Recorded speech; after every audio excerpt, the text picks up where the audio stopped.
Impossible. আপনি কোন পথের কথা বলতে আছেন?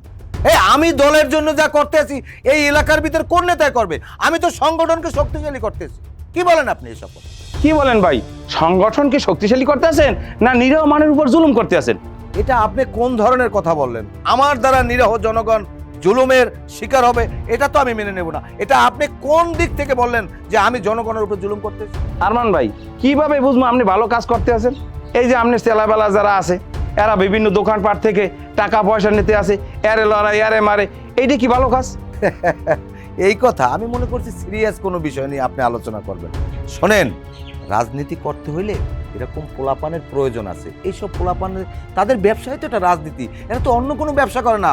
তাদের চলতে তো কিছু সামান্য হাদিয়ে উঠাইতেই হবে। এটা নিয়ে মন খারাপ করার কিছু নাই। আরে শোনেন, মন খারাপ কি জন্য হয় আপনি এটা বুঝতে হবে তো। কারণ একটা দোকানে উন্নয়নের কথা বললা তারা চাঁদা নিয়ে আসতেছে, এইটা আমাদের দলের জন্য খারাপ না? আমাদের তো ভোটের প্রয়োজন। ভোটের তো অবশ্যই আমাদের প্রয়োজন আছে। শোনেন, রাজনীতি করতে হলে আপনাকে আগে ট্রিক্স শিখতে হবে।